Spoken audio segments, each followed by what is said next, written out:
Hallo liebe Leute und willkommen zurück auf meinem Kanal. If you're new to my channel, my name is Sophie and I would love it if you hit that big red subscribe button down below. I talk about languages and language learning a lot.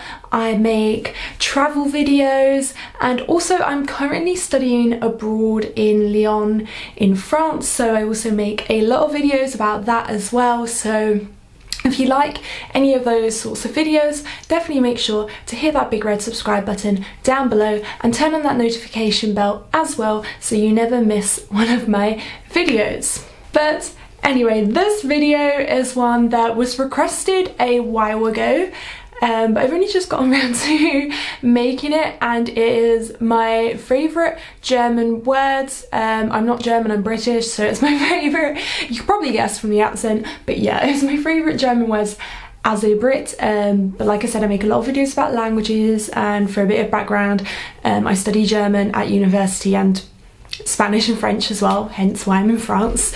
And I also was an au pair in Germany for a bit, so I did spend 6 months in Germany before going to university. So I feel like I have a decent level in German. I would say I'm an advanced speaker of German. Well, I used to say that anyway, not too sure anymore, because ich glaube, dass mein Deutsch sehr viel verschlimmert hat, seit ich in Frankreich bin, seit ich nach Frankreich umgezogen bin. Okay, anyway, this doesn't matter anyway. Point is, my German isn't as good as it used to be, but I still know a lot of words, and I'm going to tell you my favourite words. And also, I should probably mention that my my YouTube friend Sarah, she actually filmed a video on her favourite words in German, like, I don't know, it was a long time ago, because I know somebody suggested that I filmed this video, and then when I was like looking to see if anybody else did it, because I didn't want to like say the same words as other people and basically have a video that was exactly the same, I realised that she had a video too, so I watched it. And there is one word that is the same, I'm not gonna lie. I was thinking, you know, I didn't really want to repeat words, so I was thinking that I wouldn't use that word, but then I feel like this word describes a situation that I get myself into a lot, so I feel like I need to explain. But yeah, anyway, I'll link Sarah's video down below in the description box if you want to go check that out. I highly recommend that you do. She has a lot of other great videos as well. So yeah, but I'm rambling on a lot. You probably just want to see my favourite words now. So yeah, let's get on with the video, shall we? Okay, so I've got all of the words noted down on my phone, so if you see me looking at my phone a lot, that is why. I just want to make sure that I don't forget anything. So yeah, also I just want to mention that these words aren't in any particular order, so it's not like number 1 is my absolute favourite or number 10 or whatever. It's just, yeah, just a random order. But yeah, first of all, I think I may as well start off with the one that I have tattooed on my hip, because clearly I love that one a lot because I got it tattooed on my hip. Yes, I have a German word tattooed on my hip, and I will show you. But yeah, it's Van V. I can't pronounce it properly. I'm just showing. I hope I don't get demonetized for showing off my hip to the world.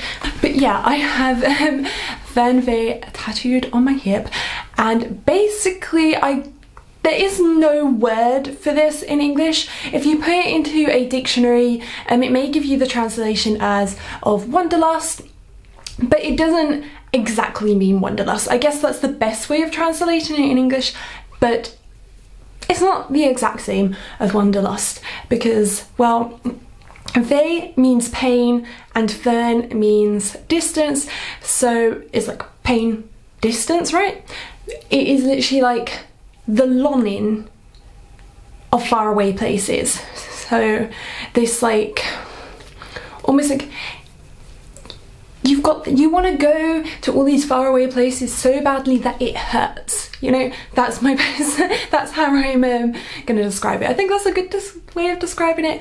I don't know. So yeah, kind of like wanderlust, but I feel like it's just not the same as wanderlust, because wanderlust, it isn't like, oh my god, it hurts so badly, like you need to go to these places so desperately. It's just like from my understanding, wanderlust is just you really want to go to these places, where fernweh, it's like, oh my god, like if I don't go travel right now, I'm gonna go insane. Like I need to go to these places, these faraway places, so badly.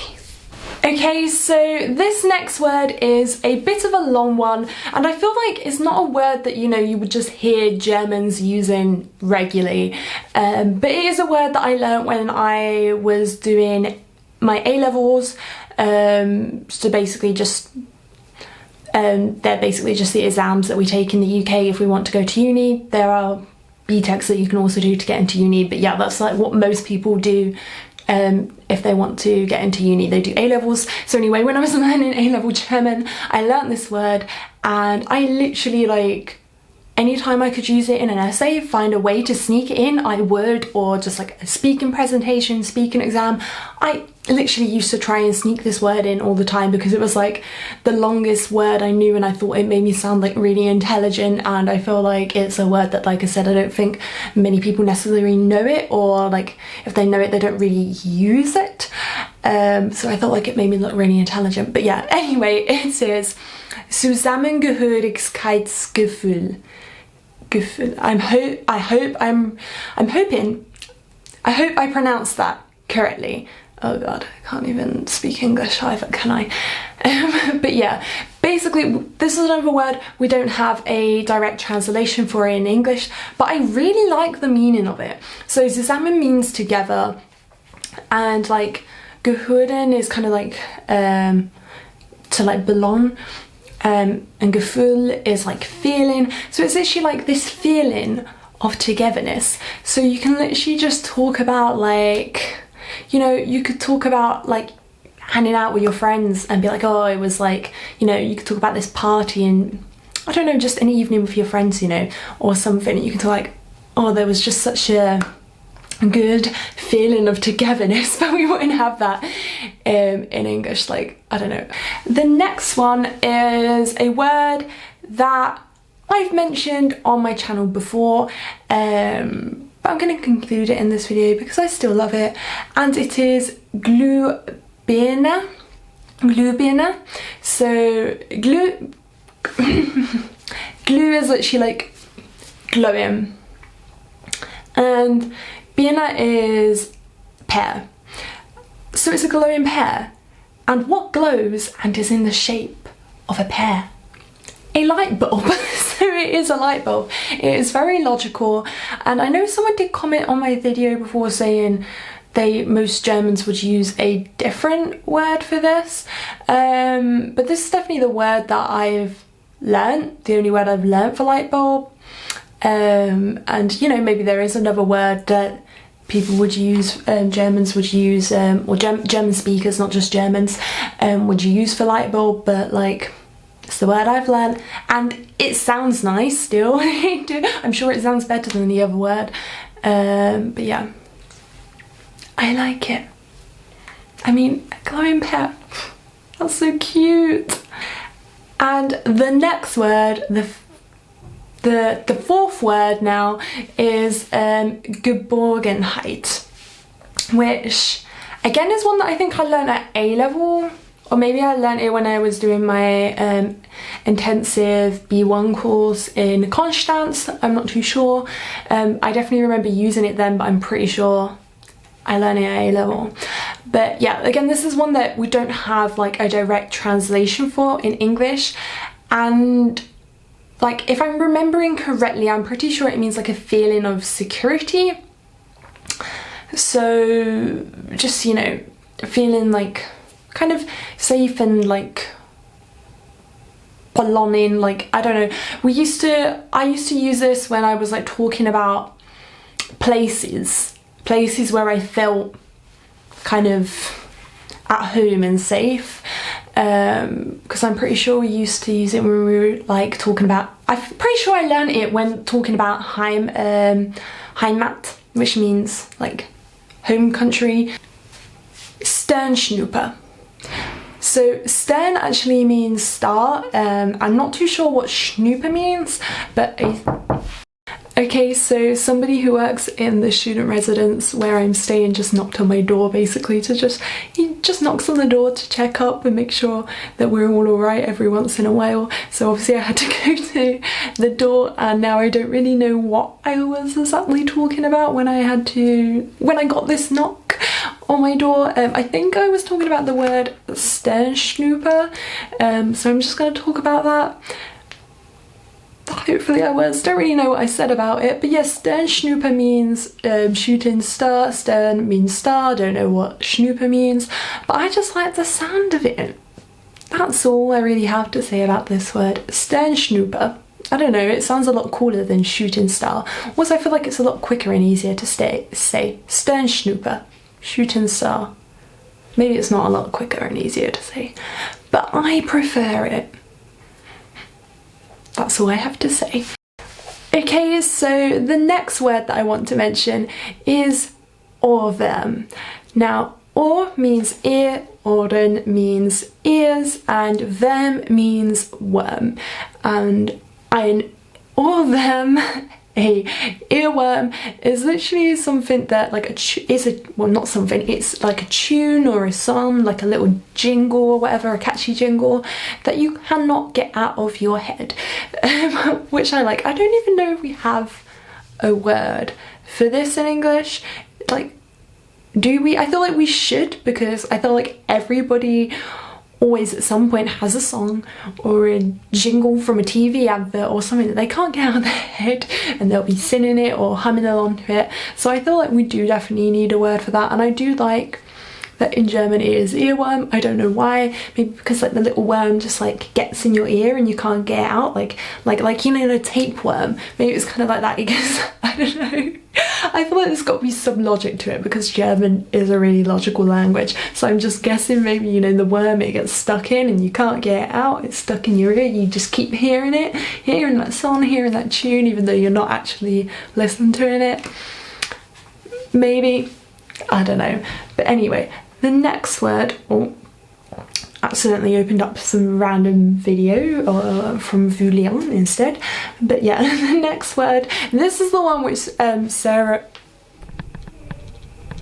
Focus! This is the one which Sarah actually mentioned in her video as well. But I'm going to mention it as well because, like I said, I'd already written it down anyway, and I feel like it's something that, you know, I definitely get myself into this a lot, and it is verschlimmbessern.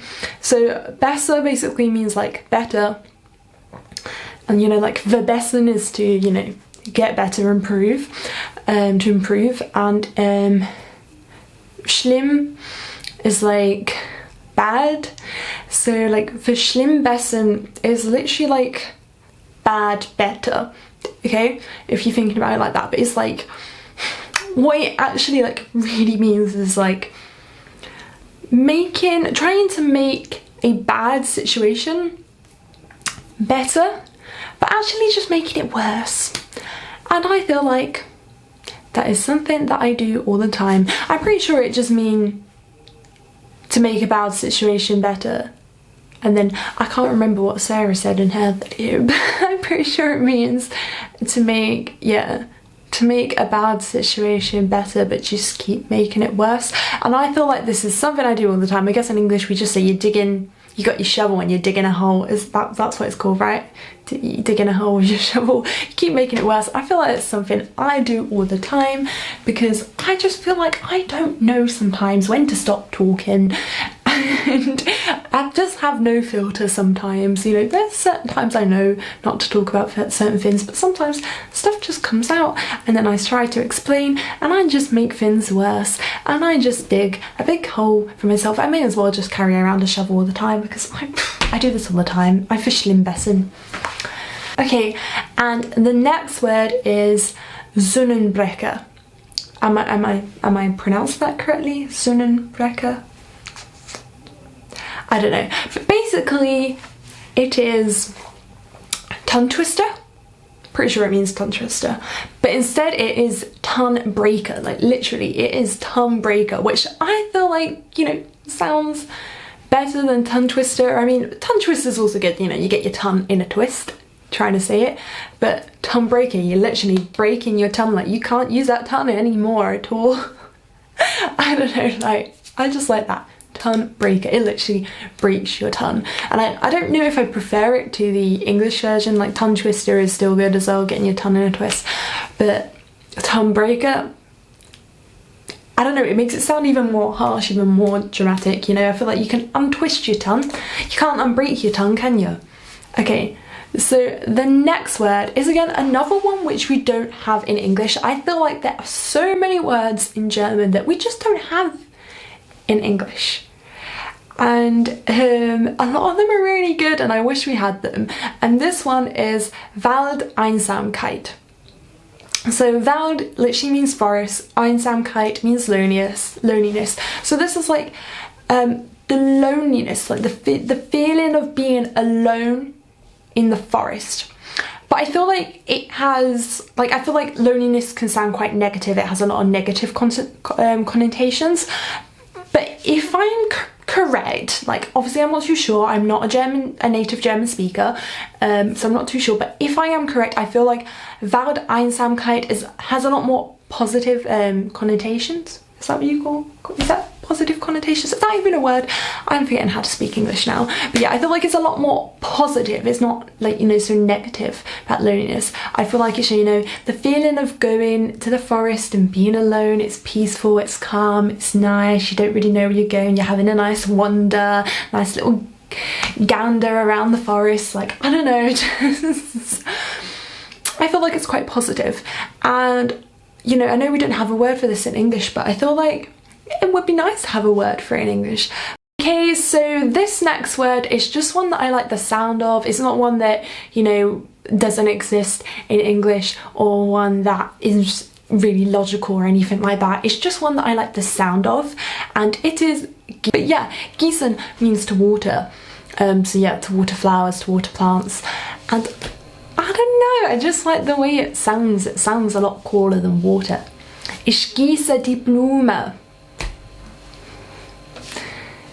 Hast du heute die Blumen gegießen? I don't know, it just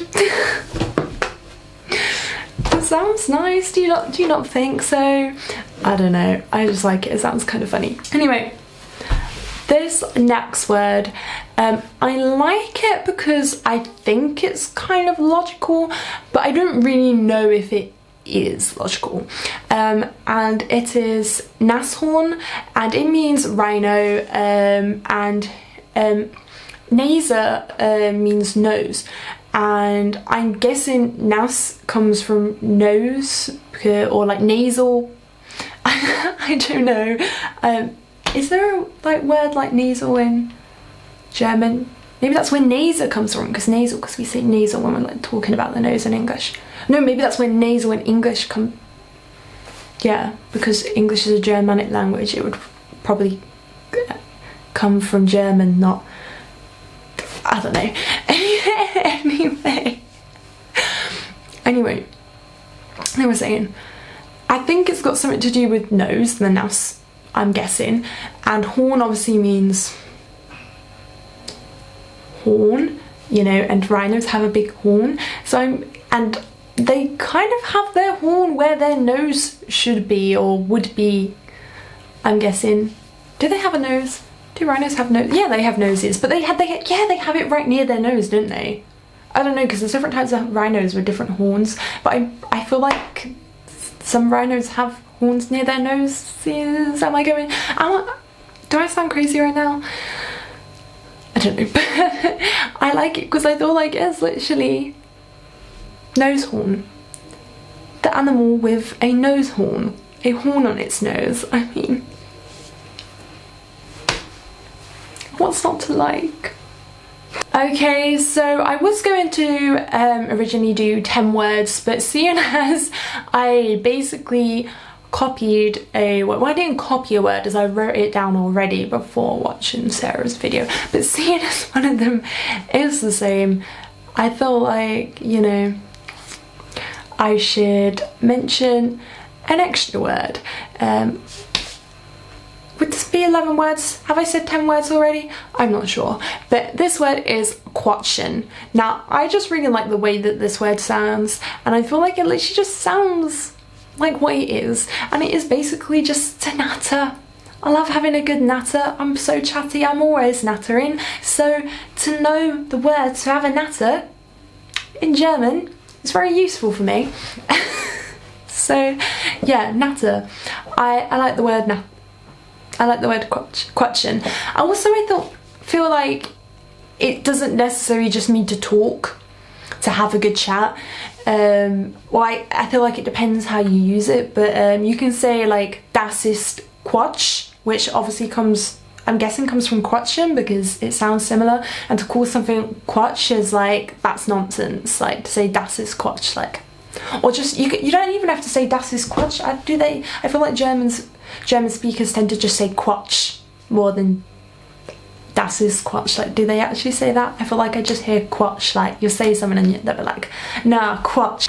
That's it for this video, as I do need to go, as I have a Korean class in 10 minutes and it is getting dark, and yeah, that's just all of the words I mentioned anyway. Please do let me know if you would like to see this a similar video for French and for Spanish. I'll probably do the French one first just because I'm in France at the moment, so I feel like it would be easier to come up with like French words that I love right now, seeing as I'm learning new words in French constantly at the moment, not so much Spanish. But yeah, do give this video a big thumbs up to let me know if you enjoyed it, hit that big red subscribe button down below if you did enjoy it, and yeah, comment down below if some of your favourite words in German or other languages, not just German, and why they're your favourite words. I'll be really interested to read those comments, and yeah, I'll see you all in the next video. Bye!